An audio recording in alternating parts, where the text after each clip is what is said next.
All right, everyone. Welcome to the very first podcast by Tao.com.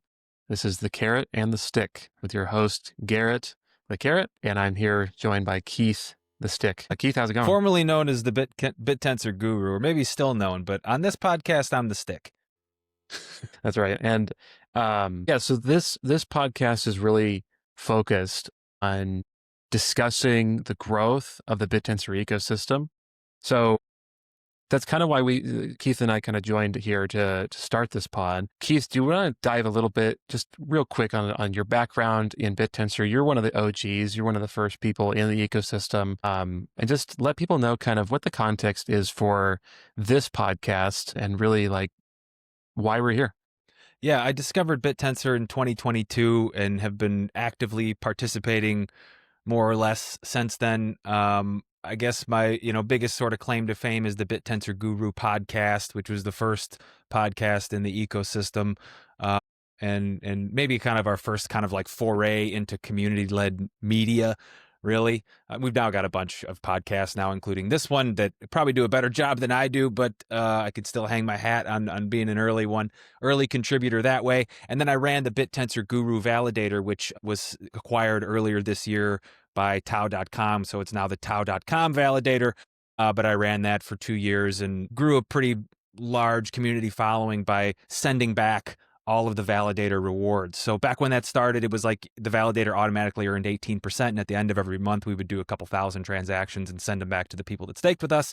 So we didn't actually make anything from the validator. Everyone kind of split the cost of running the hardware. And I ran all that hardware myself. So if you believe it or not, like somebody that's very uninclined technically can actually make it with a little bit of help of artificial intelligence. And I hung on by my teeth until 50 or 55 subnets or so before I started child hotkeying. And yeah, and that takes us to today where, I just try to champion what we're doing with the ecosystem, be a voice of, reason and positivity. And I've been a, full-fledged DTAO participant with all of my Tao since, first couple months. So probably by like April, I was in, had fully rotated my whole portfolio. So I'm pretty familiar with everything that goes on there, which gives me a kind of a good angle to contribute to this podcast with. But really, if you've listened to the Bit Tensor Guru, you know that kind of, I would say my largest weakness is the technical side and a lot of the developments that are happening in the background, not just with the chain, but with everything that you're involved in now with Tao.com. So I think this is an ideal combination of really core competencies where, you've got, me with the things I just described, and then you, probably this is a good point for you to kind of tell everybody what you do. And I think everyone will kind of realize this is really a perfect kind of match of, abilities and knowledge within the ecosystem. And I think what we'll be able to do with each other is bounce ideas and go into some of these topics in a way where, I can kind of try and give you the layman's version, or, kind of the Bit Tensor for Dummies breakdown. And then when I'm wrong or we get a little bit confused or sidetracked or need some clarification on stuff, that's where you can come in and kind of set us straight. So I'm excited to do this. This is fun for me. I've never done a co-hosted podcast. If anyone's actually familiar or attended, the event last year in Austin, Endgame, Garrett and I had the stage for maybe 45 minutes or so. We can maybe link, or you can track down that talk. But, Yeah. That went really well. And I think this podcast will probably go the same way.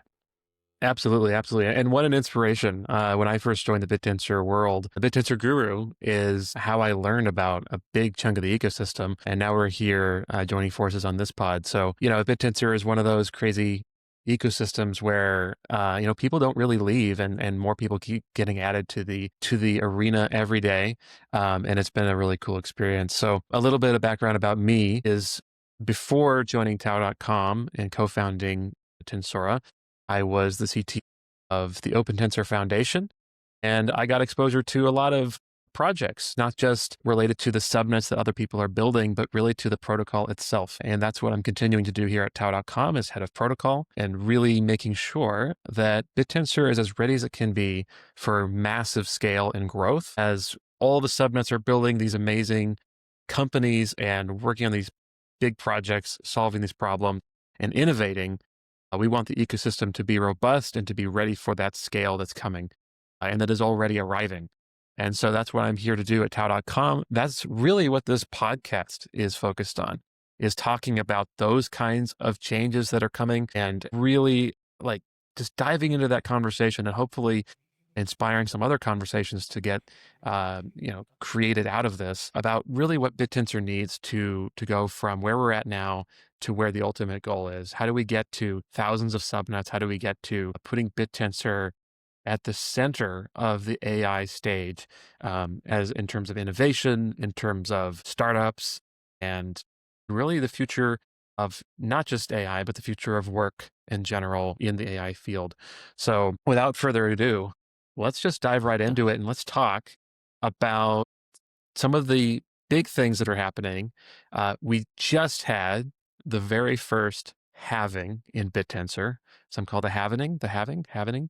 Uh, at any rate, Bit Tensor is now producing 0.5 tau per block per 12 seconds, as opposed to 1. Some people are excited. Some people are scared. What does this mean? Does this mean miners are going to be paid less? To answer that question, to dive right into this, the answer is no, miners are not immediately paid less. And the reasoning that is because of DTAU. So with DTAU, it completely flipped the game where every subnet has its own token. And now miners are paid in those tokens. And those tokens have not halved. Only Tau has halved. So Tau gets inserted into the liquidity pools of every subnet. The liquidity is rising at a half speed, but the actual alpha, the subnet token that is being distributed to the miners, the validators, and the subnet owners is all exactly the same. So everyone's still getting paid the exact same that they were, but liquidity is rising at half the speed. And so Tau now is, relatively speaking, more valuable, but we have not halved anyone's earnings. So that's a common concern that I've encountered over the ecosystem, especially people that are maybe not as plugged into the protocol development and whatnot. This is what this podcast is for, is to shed some light on that. Keith, do you have any thoughts on the halving? Is this good? Is this bad for Bittensor? What do you think? I know you were just on a TGIFT call with Jake and other prominent members in the community right before the halving, and you shared some thoughts there, but what is your perspective on the halving now that we've kind of come out of this here and we are now on the other side of the fence? Yeah, I am scared and excited, I would say. Is, you mentioned that. That's a great descriptor. The thing is, like, if you want to visualize what's happening here with Bit Tensor, think about a subnet that's earning like 1% of emissions, okay? Back when we started Dynamic Tau, it was really hard for everybody to understand. Nobody actually earns Tau anymore. So Tau doesn't actually go into anybody's wallet. It might look like it if you're staked to root and you got the auto sell turned on, but nobody earns Tau. Tau goes into the liquidity pool. So if you have a subnet and it has 1% of emissions, right? What that means is that you went from getting 72 Tau per day, right? Because 7,200 Tau per day used to be emitted pre-halvening yesterday, essentially. And now today you're going to get 36 Tau per day going in your pool. That also means that because the Tau going into the pool, really doesn't change the amount of alpha going in the pool is equivalent to how am I trying to say this? This is why we're doing this podcast, so that I can have you step in if I get a little bit lost on these things. Basically, what happens is the price doesn't change. So if, the ratio of Tau to alpha inside the pool, when you go from 72 to 36, that doesn't mean just less Tau goes into the pool. It means less alpha goes into the pool as well, right? Yeah. Okay. Yeah. So in subnet kind of emissions systems, we actually have two types of alpha. I mean, they're all alpha, but it's distributed or emitted in two different ways.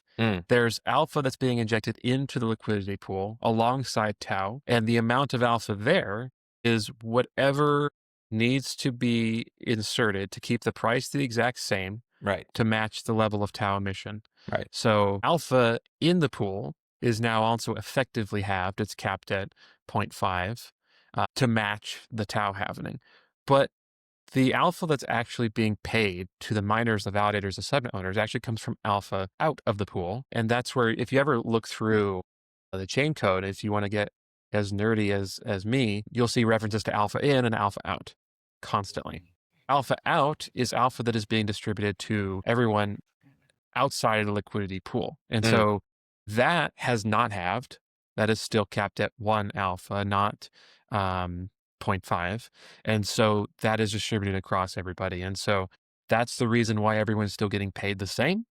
They're just being paid via a alpha token that has a liquidity pool that is growing at half speed. And that's where people started to get nervous, right? Because from my simple mind's perspective, I'm like, okay, so if I'm thinking about the 41% that's going to miners, and let's assume the subnet's not burning anything, and those miners sell 100% of the alpha that they earned, that's going to create a certain amount of sell pressure by removing Tau from the pool, right? Now, when the halving happens, and today those miners, or happened, today those miners earn the same amount, if the subnet owner didn't change anything, they earn the same amount of alpha today as they did yesterday, except that subnet pool got half the amount of Tau put in. So if all things remain equal and the miners continue to sell at the same rate, the subnet owner doesn't introduce some type of burn to reduce the amount of alpha going out to the mining side. And we always say mining side. It's also the validating side, right? Like, it's not just miners that sell. We like to paint that as like the miners are selling. It's actually like, if you go look at who sells, there's a lot of that. A lot of people selling the alpha they earn as APY as well. Of course, and it's not just root either. But so, like, help me understand what has to happen in order for the price not to go down. Like, if all those things stay the same, price goes down, right? Like, if the amount of alpha being sold each day stays the same, and the amount of Tau going into the pool goes down by 50%, then you're withdrawing more than you put in. Your cup that you're dipping in to the bucket stays the same size, and the amount of water you're adding to the bucket is a little bit less, or is half than it was the day before. Right. And that's intuitively kind of where my brain went as well. But when I ran the numbers, I realized I was completely forgetting another variable, which is not really included in the emission system because it represents the buy pressure. So we have sell pressure, which is coming from the miners and validators who are earning alpha out. Alpha out is described in the emission system on chain. You have alpha into the pool, you have Tau into the pool, but what we're not factoring in here is coming into the pool as buy pressure from outsiders, from investors. And up to this point, miners would sell down their alpha for Tau, and they would already be selling down more alpha than the Tau being injected into the liquidity pool would normally allow for, where we have buy pressure from outside investors that is now compensating for that. So as long as that buy pressure maintains constant, we actually won't see price decay because Tau injected into the pool for emissions doesn't affect price because it's stable with the alpha in. So the only way that the price will go down is if the Tau flow goes negative, meaning that the miners and validators are selling down more alpha than buyers are buying and therefore injecting Tau into the liquidity pool. And so it's really more of a social question than it is an economics or chain code discussion. I think it's really easy for a lot of us to just dive into the chain code and think, well, the answers to all of our questions lie in there. But I think that for this particular case, this is a lot more social than it is code-based, because the question is the halving of liquidity increase going to scare off investors and going to scare off buyers? And I think as long as that stays stable, I don't think really the subnets are going to experience any more volatility than they've already experienced. And that was something that it took me a while to wrap my hand around, where I was originally concerned of, you're inserting half as much Tau in and you're selling the same amount of alpha as you were previously, therefore price should decay over time. But that's not really what happens. And obviously we are less than 1 day post halving, so I may eat my words in a week or so, but I really think that the halving will have no apparent impact on the prices of subnets and therefore miner and validator revenue, aside from any social pressure that comes their way. Yeah, I actually think, and just to clarify this too, the next thing I want to do is like try and paint you into a corner a little bit and be like, okay, but what if the buy pressure doesn't increase? tell me the price is going to go down, Garrett. Like tell me my fears are real. But what I actually think is it's just increasing the difficulty of operating profitably as a subnet owner, or maybe even just treading water as a subnet. And I believe what's going to happen through this is it's going to spur some consolidation, in the ecosystem that we knew was already going to be coming, with kind of a the deregistration process that was turned back on turned on for the first turned back on maybe like 2 months ago or so.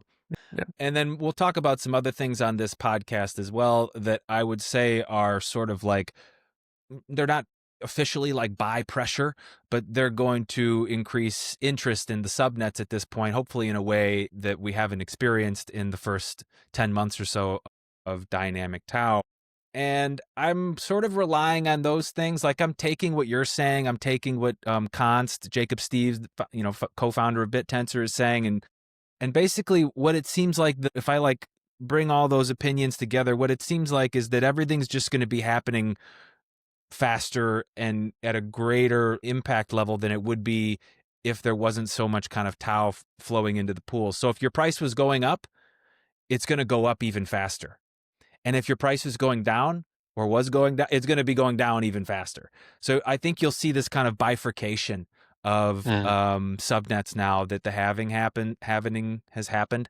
And it, like you said, the ability to build up liquidity pools. Like, if you look at Bit Tensor, there really isn't that many subnets even above 10,000 with more than 10,000 Tau in their liquidity pool. And that really serves as sort of like the operating budget that you draw upon as you grow your subnet's operations. It attracts investors because it smooths out, the impacts of buys and sells. But, compared to when Dynamic Tau launched with 64 subnets and 7,200 Tau per day, we're now entering this phase of 128 subnets, 3,600 Tau per day, recycling subnet slots through this deregistration.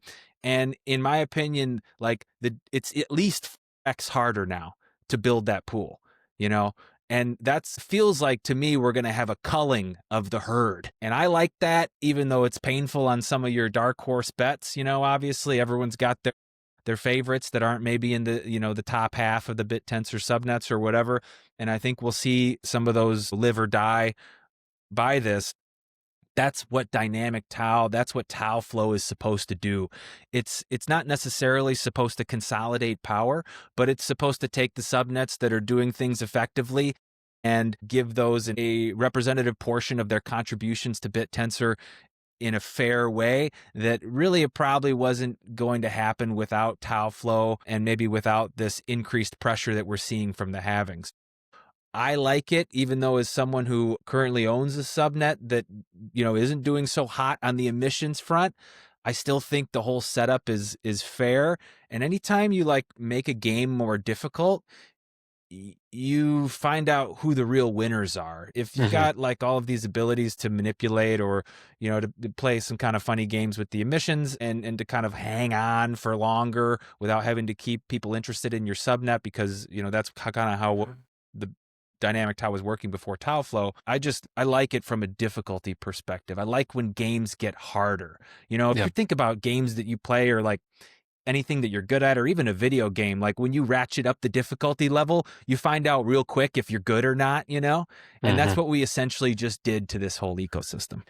Yeah, I completely agree. And, I think after the halving, we're all realizing that there's only so much Tau to go around, and we need to be efficient with how we filter and kind of bring up to the top the subnets that are doing something really interesting and really useful. This is a meritocracy. Bittensor's always had that in its DNA of, this is a competition, and the competition just gets that much more realized when there's less Tau to go around, and when there's mechanisms that are being built on chain that really bring that to the focal point of, you've got to perform. And you've got to perform better than others in the ecosystem in order to make money. And that's really a key ingredient to Bit Tensor growing to become the de facto standard for AI innovation. It's not just that it's a decentralized alternative to the big guys, it is replacing the big guys. And in order to get to that level, we've got to be able to trim some fat and understand like what are the inefficiencies of the protocol in the ecosystem and how do we filter that and how do we also focus people on winning competitions. Like we want there to be 128 valuable subnets and we want there to be even more than that. Like that's what I'd like to see is that when an AI startup company is thinking, gee, how are we going to build our project? Instead of trying to raise money for an R&D team, they build a subnet on Bit Tensor. And that should be the normal standard path for any of these startup companies in the space. And so this becomes the real centerpiece for innovation. And in order to get there, we have to arrive at the system where people earn their keep. And because they're getting, as a subnet, you're getting a lot of talent being brought into your subnet with no effective cost to you aside from the subnet slot. And there's a lot to manage in a subnet. It is its own little fiefdom that you do have to protect and to grow. It's definitely not easy work for those of you who have built subnets in the past, but it's important. It's an important task, and it's important that the subnets that are built are high quality and that are maximizing signal to noise ratio. And that's how Bit Tensor as a whole is going to succeed. Yeah. Yeah, that makes a lot of sense. And speaking of earning your keep, I'm seeing a trend here since we've introduced Tao Flow, but really it's been in the last maybe 10 days or so, where a lot of subnets, absent of large buys and sells, I'm seeing very small ticks up on the chart. Have you noticed that as well? And what's going on there?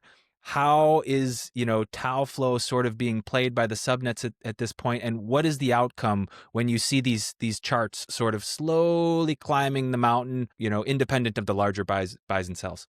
Yeah, it's a great question. And it really opens up, a broader discussion on Tao Flow and like how that's impacting the ecosystem. As some of you may know, the emissions calculation was adjusted recently to move towards what we call Tao Flow, which means that instead of measuring price EMA, which EMA is basically just a rolling average, just think about that, is rolling What average does EMA price. stand for? Like effective monthly average, or what is the... So EMA is exponential moving average. Okay. And so that's essentially just the rolling average of the price. And that has been switched to be the EMA or moving average of Tao Flow instead of price. And Tao Flow is basically the positive buying activity of a subnet. So it's actually Tau being moved into the liquidity pool, which is essentially buy pressure. And so we now have an emission system that is now ranking subnets and therefore ranking their emissions based on buying pressure and buying activity, not just price. And so what this means is that we no longer will have subnets that maybe have very little activity that are stable, seeping emissions away from the parties who are actually attracting attention. And so positive attention matters more than just being stable, but with very little activity. And so what we don't want to see is frozen subnets or subnets that are very stale, that are maintaining a price and therefore maintaining some level of emission. If a subnet's not active, we want to filter that through so that emission can be allocated as liquidity for a subnet that is receiving a lot of attention. And so Tao Flow solves that in a way by really just changing the metric, the KPI that we measure emissions for.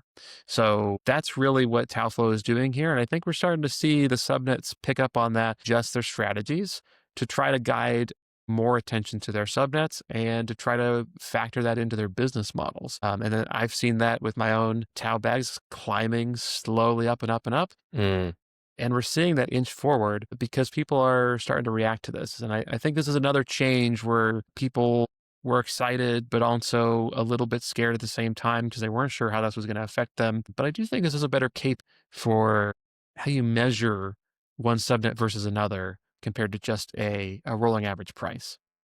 Yeah. I mean, there's a lot of subnets that don't do jack that have their burn turned on and that were essentially siphoning, emissions from the ecosystem without contributing anything. They were literally doing nothing. Some of them actually, I hesitate to name anybody here, Maybe we will at some point. I had many subnets doing it, like a whole team of people with a team of subnets that were all doing the same thing and like actually kind of bragging about it at one point, and it's just dead weight essentially, right? And even if it's only 5 tau per day, that's still $1,000 or 2 or 3, depending on the price. That, you want to go to somebody who's doing the work to bring Bit Tensor to the masses, to, decentralize artificial intelligence, increase innovation, all the things that all the good subnets are doing.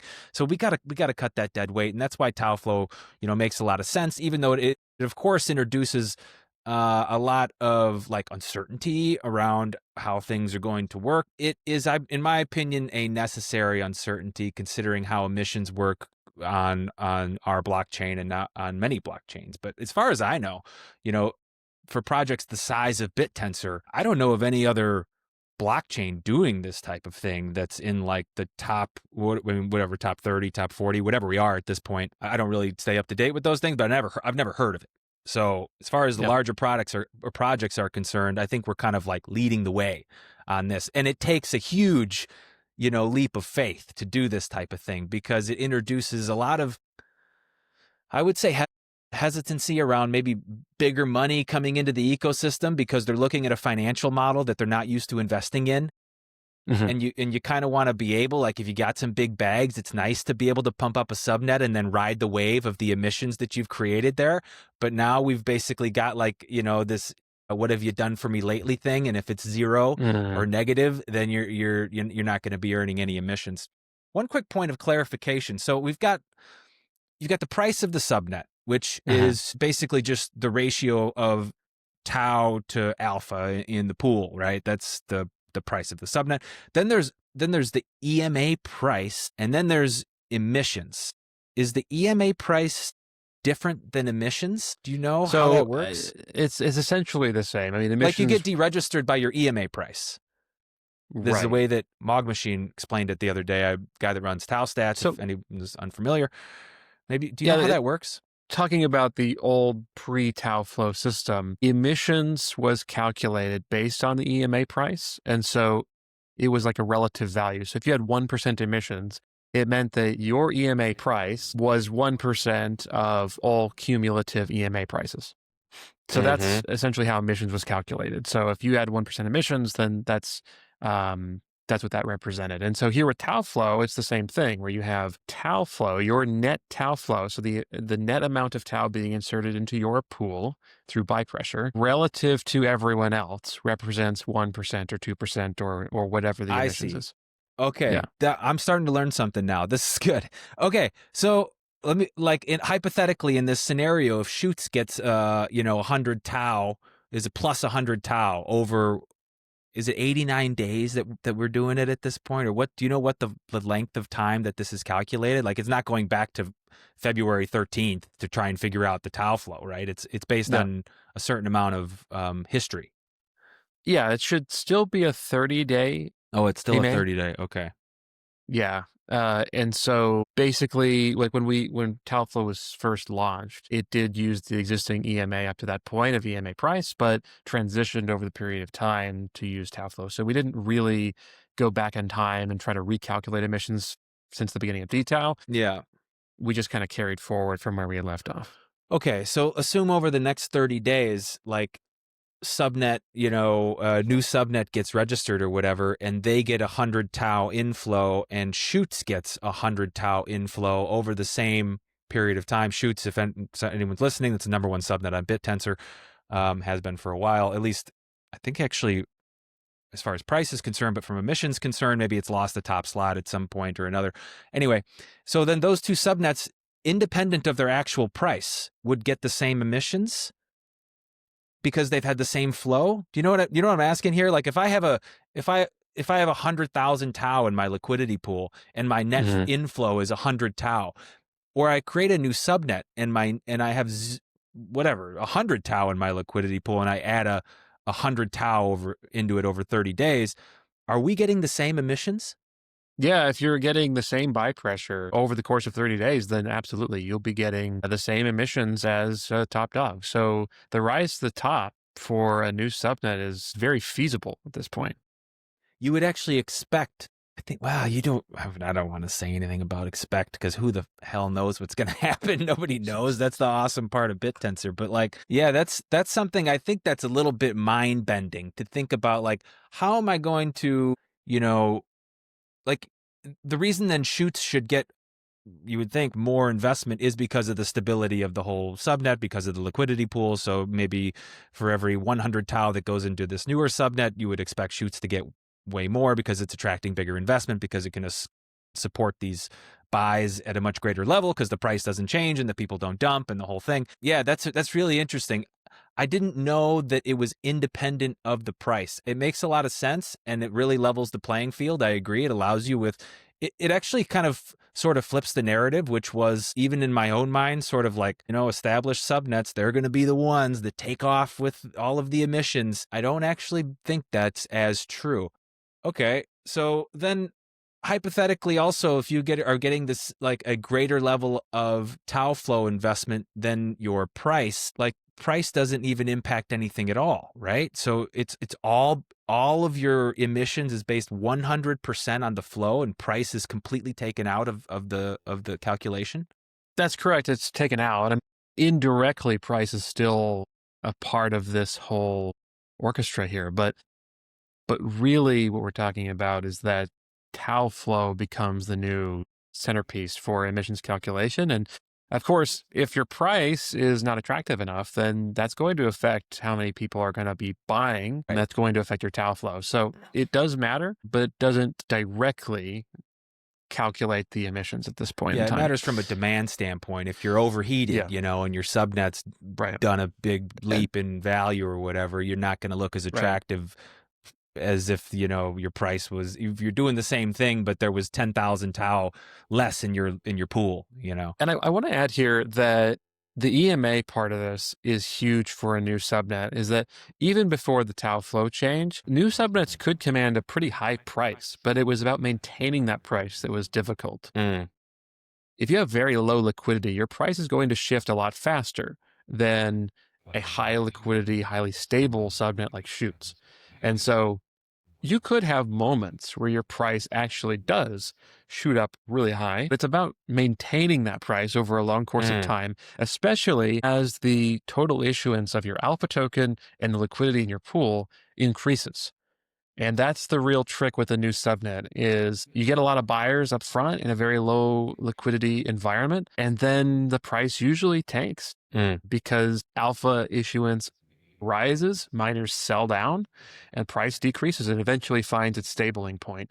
And that stabilizing point is usually quite a bit lower than some of the top dogs. And Tau Flow is going to have something kind of a similar effect, I think, where you might get a decent amount of buy pressure from excitement, but it's going to be hard to maintain buy pressure when you have miners trying to sell their positions in the early stages of a subnet. Being said, I think that it'll be easier for new subnets to consistently drum up buy pressure than it will be to maintain a specific price point. Maybe not easy in the sense of like easy, but I think it'll be more plausible. More fair, maybe. You effectively, you can't just buy the emissions anymore, or if you do, maybe the cost doesn't. You're not going to make it back on the emissions, whatever the input was, because it's incalculable. You have no idea what the other subnets are going to be doing. So for you to like really figure that out is going to be sort of a leap of faith. Okay, so this would then like really prioritize the sort of internal flywheel then of taking the revenue and putting it maybe back into the subnet so that you can kind of maintain this flow, even if it's not, super outsized, as long as it's kind of slowly ticking up, going back to kind of how I opened this piece of the pod here. And maybe that's kind of why we're seeing that, is we're just like, it's easy to differentiate yourself from the herd, even if you're just slightly positive. Right? At this stage anyway. And I do feel like subnets are really going to wise up to all the games being played kind of around the Tau flow thing, and there'll be some much more, actually probably in the background, I'm sure some of these guys do have some very advanced calculations as to who's doing what and earning what, and keeping a very close track on the flow, much closer than you can get by looking at a couple columns on Tau app or Tau stats or whatever. So that's interesting. That's cool. I think this really segues us into really the centerpiece of this whole podcast, which is about what does Bittensor need to grow and to scale to the point of becoming the centerpiece of the AI stage. And Tao Flow is an optimization of the emission system that is in that vein of scaling and in that vein of creating a more robust ecosystem. There's been a couple other things that have been added to the chain recently or have been modified that I think are pretty interesting to talk about.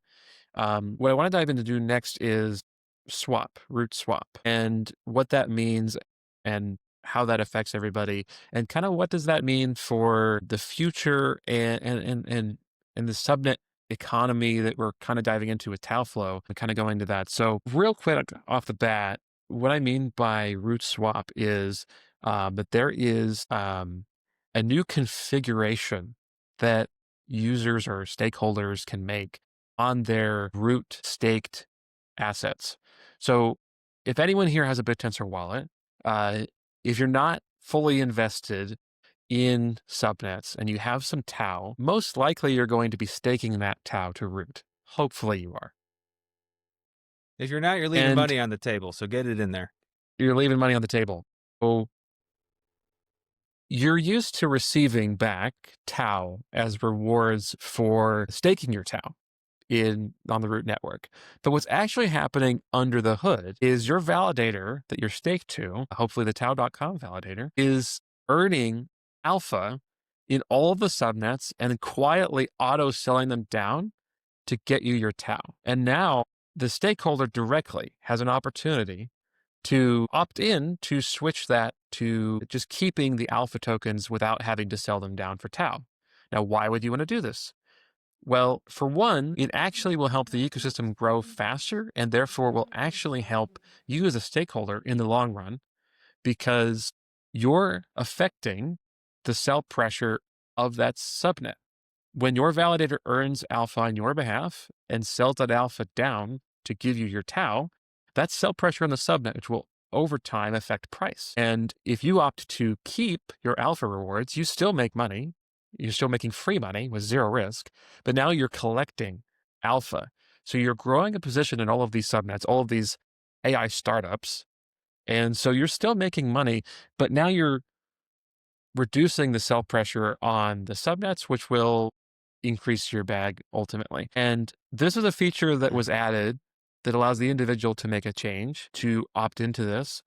But what we're going to start seeing in the near future is the functionality that will allow validators to decide on a per subnet basis what their opinion is on the matter. Oh boy.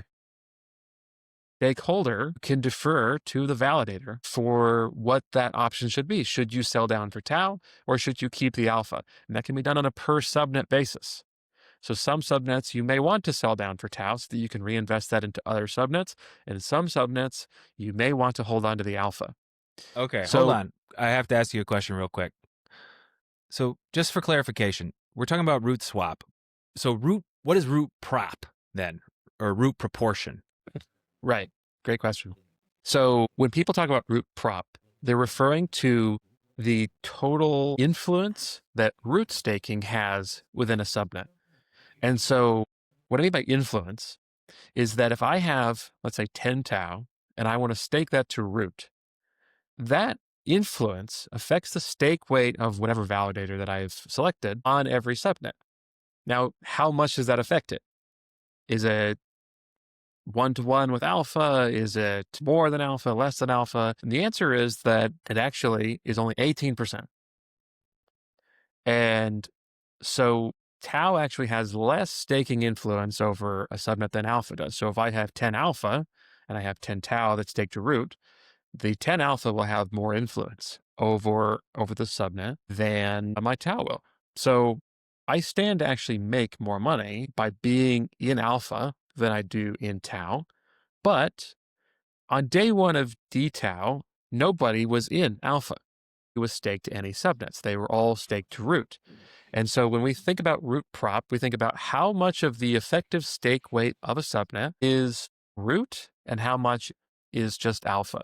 So even though root only counts for 18% of an alpha, like 1 Tau represents 18%, of an alpha, there's so much tau that is staked to root that the root proportion of stake weight within a subnet can still be really high. And the lower that is, the lower root will have an influence over the price of a subnet. Because when someone is staked to root, they're getting paid by their validator, which up to this point, the validator has been auto selling via on-chain mechanisms down for tau to pay you your tau in rewards. And so if your root prop, your root proportion of influence in your subnet is really high, then that means that the auto selling will have a significant negative effect on price because it'll be perceived as sell pressure. So let's say root prop is, let's say 50% in your subnet. That means that 50% of the stake weight is auto selling its rewards in your subnet, which will dramatically affect the price. But if you can get root prop lower down to 10%, 5%, 1%, now all of a sudden that sell pressure has a lesser effect. But now we have this additional variable in root swap, where now even if I have 50% of root prop in my subnet, those stakeholders might opt to keep alpha instead of auto sell. And now all of a sudden root's not so bad anymore, and root isn't as scary for the subnet owners. Yeah, that makes sense. Okay, let me just lay out a couple things for you so to make sure I properly understand this. If you have a validator, and let's say you got 100,000 tau staked to it, and you want to look at like what that validator's sort of position is within a single subnet, that 100,000 tau applies to that validator running on any of the subnets in the same way, right? It's worth 18% effectively, like, versus if that validator has, 100,000 alpha, it would effectively have a weight on the subnet of 118,000 alpha, right? Because you just take 18% of all. Okay. So that establishes one thing. That's the position of the validator within a single subnet based upon the amount of tau that they have times 18% plus the amount of alpha that they have staked from the wallet holders equals that validator's like sort of position within the subnet, right? Okay, good. Yep. So we got that. Let's set that aside. That's easy. Now, the root prop that I thought I was asking about, maybe I'm not describing it properly. What's the number then that when a subnet is first registered, it's like 100%. And then like if you go look at any of the top, the first 64 subnets now, their root prop is all right around like 21%. And it's been dropping, right? But that's the amount of auto sell pressure, right? It's not necessarily. Yeah. Used to be synonymous with that, yes. But basically, when a subnet first starts, there are no stakeholders. And so the root prop is 100% because the only stake weight in the subnet is provided by the root network. And as a subnet grows and you get more alpha positions, more people holding alpha, as opposed to root staking, then that root prop will go down because the relative proportion of root to everyone else goes down. And so the goal for a subnet should be to basically encourage alpha holdings as much as possible. But hold on. So like if I'm looking at Tau stats here, and I'm looking at the root prop column, just on the main subnet page, I could share my screen, but they're all 21% roughly, so it doesn't matter if I share or not. Like if I look at the top 10, they're all at 20%, 21%, except for Affine, which is at 35% because it's subnet 120. It was registered several months after we went live in dynamic tau. So that's labeled as root prop. But isn't that the percent of automatic selling that the staked tau is like, or the amount of alpha, what that is the amount of alpha earned by the staked tau across the entire ecosystem, right? Independent of any validator. And so like if I look at, like what you're saying is that you might change your root prop by changing the alpha staked, but if I look at the amount of alpha staked across the top 10 subnets, it's wildly different from Ridges, which might have 2.5 million versus, let's say, IOTA, which is probably like 1.5 million, but they have the same root prop. So root prop, I think there's two things we're talking about here, right? One is like the proportion of alpha compared to tau staked on the subnet, which is one thing. But if one's 2.5 million and the other one's 1.5 million, root prop that I'm talking about is more something else, isn't it? Well, if you're referring to Maybe auto we have to hold on. cell, Maybe we have to edit this out because I think I'm either explaining it wrong or we're not syncing up properly. so you're referring Root prop to, is the thing that controls the amount of auto cell, yes, that's root stake weight but it in the has nothing subnet. to do with the amount of alpha staked on the subnet at all. Because the amount of alpha staked on the subnet, if it's 0 or I mean, if it's 90% of the alpha in circulation or 10%, your root prop's the same as the other sub. I mean, it's off by 0.1% or less than 1%. If you look at all the root props for the top, the first 64 subnets, they all have the same root prop. It's been going down, slower and slower since February 13th every day. Like the first month it went from 100 to 80 and then remember there was like the 50-50 mark at like day 100, right? Right. That's where we all So, crossed root prop at 50% at the same time if you were a top 60 or first 64 subnet. right, but that should represent, with you have alpha issuance and you have alpha positions, the effective stake weight of root is going down and is continuing to go down. It will always go down, more than likely. And so what you'll see here is that these bigger subnets that have lower root prop, it means that they have relative within their subnets, they have, like in this case, if they have 21% root prop, that means that they have, 79% of the total stake weight being alpha in their subnet. I didn't think that that's not how I understand it. I'm probably wrong. Bring me to the promised land here. So the way I understand it is that number, if it's 21% right now, that's the amount of emissions on the validator side that are going to Tau holders, like to the Tau weight on the subnet.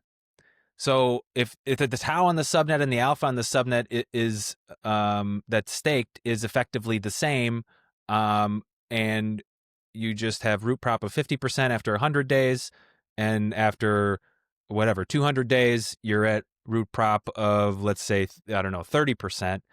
That just means that of the 41% that's going to APY, so the non-mining, non-owner alpha out, that percentage, the root prop, is the percentage that's going to any Tau that's staked to root. And so the auto sell mechanism, the effectiveness of the auto sell continues to go down and down, and like the impact of the auto sell goes down and down, even though the amount of Tau staked to the subnet is the same. Yes, and we're talking about the exact same thing. Why is my brain breaking then? There's something that's not, because the 18%. Root stake weight, 20.67% on shoots, and that will continue to go down because you'll have more alpha being issued, more alpha positions in the subnet. Therefore, root prop will continue to go down. What is root prop? Root prop is the representation of stake weight from root stakeholders. So what do rewards from root stakeholders do? Like what happens to them? They get auto sold from alpha to Tau, except with the root swap feature, now root stakeholders have the option of keeping that alpha. But up until that point, all root stake rewards were auto sold. And so 20.67% root prop represented auto sell pressure. The amount of alpha out each day that was automatically swapped for Tau before anything else happens, right? Effectively, yes. Okay. So now that we've got this ability to turn off that, and you said you can turn it off soon by validators can essentially maybe determine that at some point soon. That's going to be a fun conversation. We definitely have to get to that point. I thought it was wallet specific. Does the wallet is wallet specific? Yeah. So to jump ahead, right now today, every wallet can choose for themselves what to do, but it defaults to swap, which means it'll sell down alpha for Tau. It'll swap for Tau. Yeah. So that doesn't change. The default doesn't change. Or correct. Does it? So right now the default hasn't changed. And so even though we've introduced this feature, it's completely opt-in if you want to keep your alpha. But in the future, when you have validators that are making this choice, the wallet can still individually make a choice, but it'll have a new default, which will be to defer to the validator. And then the validator will be defaulted to swap and then can make a choice to keep on a per subnet basis. Okay, cool. That's exciting. That's going to create all kinds of crazy alliances and conversations around stuff, right? Because that's a huge percentage. And we're going to have to somehow circle back to this, and maybe we're going to have to do a diagram to bring me to where you are, because I'm still having a hard time visualizing it. But let's just think about it for a second. So if your validator today has, decides at some point to turn off this auto sell, then the alpha that everybody's earning, not just the people that have their alpha staked, which is never automatically sold anyway, unless you have some kind of script set up with your wallet or whatever, but everybody that is en route, that's on that validator, also in their wallet will now be getting alpha from that subnet, and they don't get the Tao. So you're going to have an additional, type of asset coming into your wallet every block, I guess, even though, for the past 10 months, you've just been earning Tao, right? Exactly. So this basically aligns with some other strategies that people have implemented on the side, where they will just take whatever root rewards they get and they'll start investing those into alpha, into subnets to kind of reduce their risk. This is now on chain, where you can say, hey, I just want the default to just give me the rewards and alpha, so we don't have to go through this loop-de-loop of selling down alpha for Tao, so that then I can go rebuy that alpha with that Tao, create all kinds of weirdness with sell pressure and whatnot. And now people are able to just opt into this completely on chain. And it'll become more dynamic and even more customizable when you do this on a per subnet basis and defer to the validator's judgment first. So that way you can say, hey, I'm a stakeholder. I don't really know every subnet that well. I will defer to the judgment of the validator that I've staked with to decide for me. Always override that. But by default, the validator will choose. And this will create some interesting dynamics, because the validators know the subnets. They know the subnet owners. They operate within that space. And so this will create some interesting dynamics where the validators will make investment choices on a per subnet level.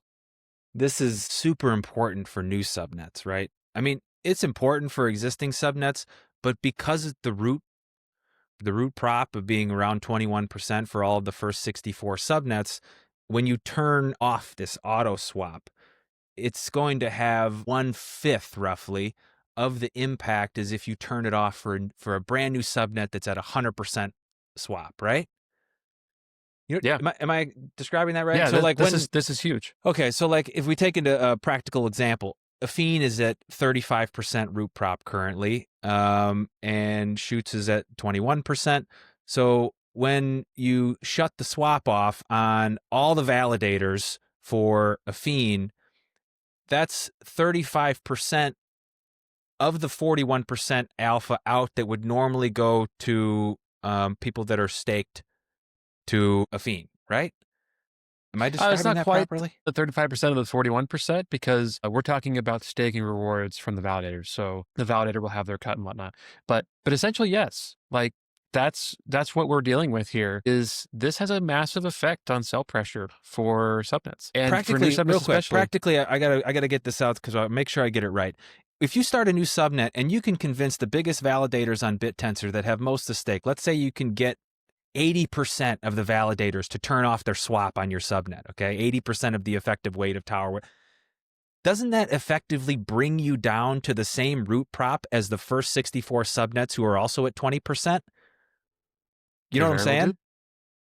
So you as a new subnet owner, it makes the new subnet slot, which was, in my opinion, pretty damn unattractive, because you got this 9-10 month runway to get down to 20% root prop so that you don't have to deal with the auto selling. But now it has really basically turned that into almost a marketing problem or a relationship problem, where if you have a new subnet, what you want to do is get the validators to buy in to holding your alpha and getting all of the stakers on those validators to do the same, because they're going to follow most likely the default selection by validator. Exactly. That's awesome. This solves a huge freaking problem that in my opinion we were going to be experiencing in the ecosystem, which it was going to be it's way better to go buy an existing subnet, because then you don't have to deal with this for 10 months. But now we've got a solution, and if you're a quality level team, you should be able to have an effective conversation with a validator Yeah. in that arena, right? Exactly. And it just doubles down on how important it is for subnet owners to build quality subnets, because what you're ultimately doing is you're encouraging people to hold alpha instead of sell down for tau. And you got to convince the validators, but then you also got to convince the stakeholders themselves. I mean, the stakeholders could become unhappy with validators. They could override that decision. And so Mm. you as a subnet, you want to say, hey, you might be defaulting into keeping alpha, but I want to give you every reason possible to continue with that default and to not start swapping it for tau. And so this is just one of the other mechanisms that is being added to the chain that is encouraging the quality of subnets to go up and giving opportunities for new subnets to succeed. And that's super important. Yeah, no question. This is a sweet development. I really didn't understand that part until we got to it just now, but I love that. And then when we put the validator piece in there actually needs to be like I love anything that differentiates validators from one another other than Yeah. the name and the APY, because you're actually sort of like choosing your team when you choose a validator. Yeah. You're backing a specific project, you're backing a whatever website or explorer or app or whatever, the validator take is being used to support all of these projects. That's how Bit Tensor was designed, but this introduces another element of sort of like alliance making, that's Yeah. going to make this ecosystem super interesting to sort of see like how those Yeah. relationships develop. And there's going to be a whole new section on all the websites to like see who has effectively like created a good enough relationship with the subnets and the validators themselves to create these agreements that then, allow those subnets to basically like circumvent some of the auto sell pressure on the Tao Flow side, right? It all goes back to the Tao Flow conversation as well. Exactly. Yeah. Yeah, it's a big change, and I think it's a huge improvement for the ecosystem. And this is what we want to talk about on this pod, right? Is how is the ecosystem going to improve for massive growth? We were scheduled to talk about MEV protection, which is a super interesting topic, but we've run a little bit late here on this last topic, so we might That's have my to fault. wait for Sorry about that. we might have to wait for the next episode to dive into MEV protection, because I don't want to rush through that topic. But at this point, what I'd love to do is to give a shameless plug for Tao.com. I'd love to show everybody here the Tao.com wallet, which we just launched last week. So if you are a Tao holder or would like to become a Tao holder, highly encourage you to check out the Tao.com wallet. And just for everyone's awareness, if you already have the Bit Tensor wallet, the iOS Bit Tensor wallet produced by the Open Tensor Foundation, that is now the Tao.com wallet. So you don't even have to get a whole new wallet. You can just update directly to the new Tao.com wallet, and all of your wallets that you had in there are already imported and ready to go. They never left anywhere. They're just right there. So without further ado, I'm going to walk you guys through the Tao.com wallet for you guys to check out on the iOS App Store today. Sweet. All right, so here we are. All right, so this is a demo wallet that I've set up, but right off the bat, we see this easy view of my balance that I have here, and I can just click this and get a dollar amount value here, so that it's just really easy to see how you're doing in Bittensor and what your positions look like. And so when I click on dollars here, we'll note here that in my holdings, it's all dollars as well. So I can switch between Tau and dollars all day long. And this is my balance. I also have at the top right here, I have the price of Tau, and I can click into that and I can look at how Tau has changed over the last week, year, month, etc. You can look at some metrics, see what block number we're on. Can also buy Tau right in here. And I can use Coinbase, so it's a trusted platform to buy Tau, and I can go ahead and I can type in how much I want, and then it will kick me out to Coinbase, and then I can check out either with a Coinbase account, with a debit card, or with Apple Pay. And Awesome. this is going to have some different options depending on your region, but this is the Coinbase experience for buying Tau, and it's all integrated directly in app. So once you get through that, you'll have some Tau to play with here. But Garrett, what's your default? Do you do the dollars or the Tau? What's your view? I stay in Tao most of the time just because I'm very aware of um, kind of what that means in terms of value. Mm, But I think that for a lot of newcomers, it's really cool to just see things in dollars because when I'm in Coinbase with some other coin that I'm really not that familiar with, I keep it in dollars. I don't really track the tokens. Um, and so, yeah, I keep things in Tau, but that's just me. It is always nice to check what that translates to in dollars every once in a while, so you don't have to calculate it yourself. yeah, for sure. But let's move further along down here, um, and we'll see that there's a little banner here that says that I have some available balance.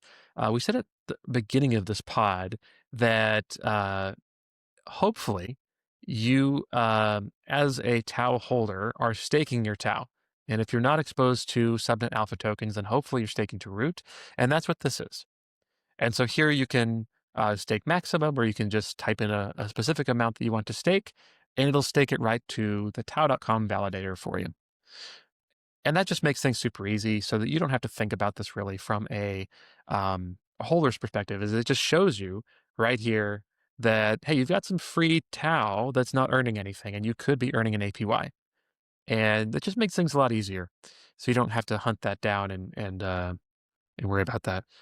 And then as we scroll down here, we see that I have my holdings. These are different subnets that I've identified and purchased some alpha in.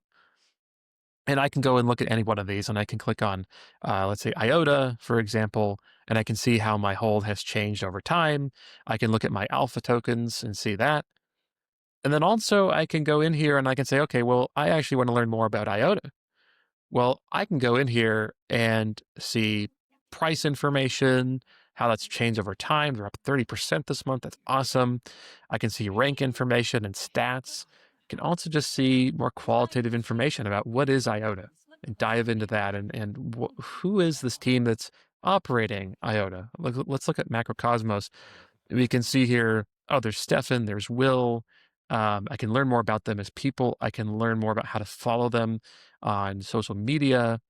And this just builds a lot of confidence in this, where it kind of it takes away the complexity of a blockchain-based ecosystem and really starts to hone in on this being an ecosystem of AI startup companies. And I can see here some news related to this subnet, and I can check that out, and I can build confidence in the subnet. So maybe I want to actually increase my hold after that. I've got this great experience right here. Let's say that I want to just add like, I don't know, 0.25, quarter tau more into this subnet, get about 11 more tokens. Um, really clean experience for review. I can look at fees and slippage if that's interesting to me. And now I can just, right away I can type in my password. And we also support Face ID. And so you can actually use Face ID or any biometric that your phone supports to authorize transactions, which makes it the easiest way Mm. to buy alpha in the ecosystem. But of course, we're going to use a password here because I am screen sharing and I don't have Face ID on my MacBook. Um, but we can see up here it's buying IOTA. It's doing that in the background. We can continue on with life as we go through the rest of this app. And so let's say, okay, I think these are all really cool, but I want to find something new. I can click on the search icon here, and I can start looking at different subnets, and I can sort this by every which way I want to. Maybe I'll do market cap, and I can right here just look for new subnets and just find something that's interesting. And okay, so maybe I'll look at this. What is Templar? It says AI training. They've been doing okay. What is Templar? There's a little description there, and I get a little bit of a brief overview of who Covenant AI is as well. I see some news, and I can just go ahead and buy that as well. Let's throw in another quarter tau there. I love these subnet pages. This is, in my opinion, in addition to the Apple Pay and the Coinbase and stuff that makes it so easy to get involved in Bit Tensor, the real thing that I like this app for is the relationship that you can establish with understanding what a subnet is doing right off the bat with the team, and the news and the different developments are like right at your fingertips. Those pages are going to be managed by the subnets themselves, right? Exactly. Yeah. So we're implementing a claim system that will allow subnet owners to claim their profile.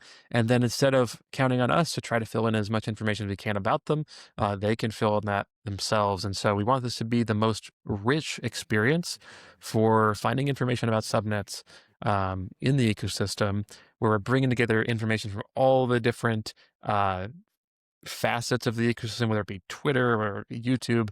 Mm. Or anything like that. We could bring that all into this place so that Mm-hmm. you're not just seeing the on-chain information, but you're also seeing the more social information, the more subjective information about the people behind these projects. Yeah, this is what we need, because it's really hard to sometimes keep up with even just the subnets that are in your portfolio, much less go researching, you know? But if all it is just a couple of thumb taps away, it just becomes much easier than like scouring Twitter or Discord or whatever to try and figure out what's going on. Absolutely. Absolutely. So that's a quick overview of the Tao.com app. There's more features we could dive into with wallet creation, with history, with light mode, dark mode. But I think that this is the gist of it for this pod.